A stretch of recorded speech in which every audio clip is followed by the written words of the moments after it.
right, what's going on in this shop today, you guys? Getting this frame done for this guy's trailer. I got the center supports welded in.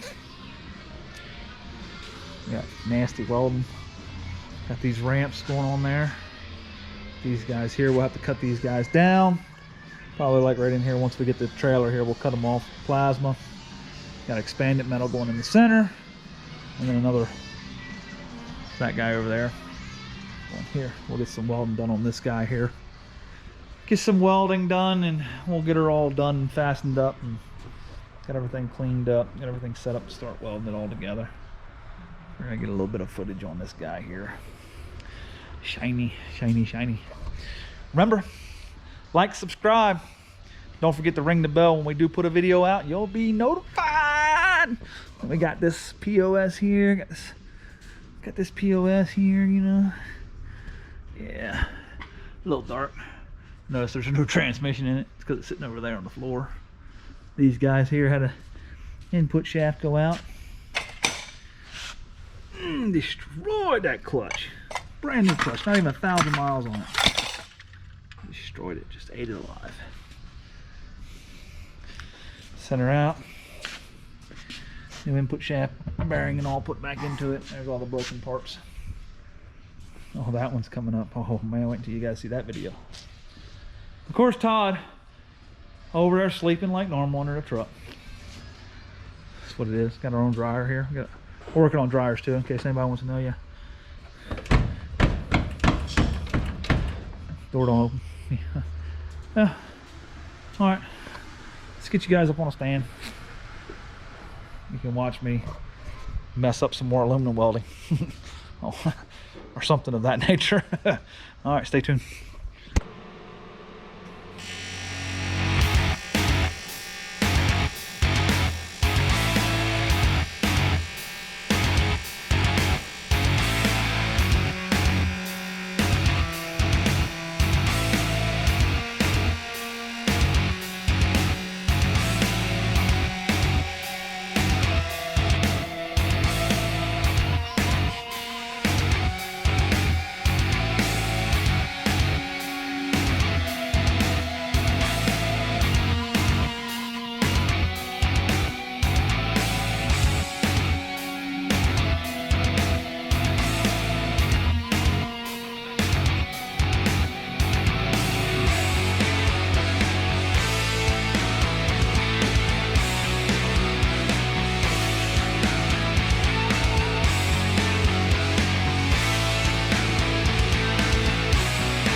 what do spirits say?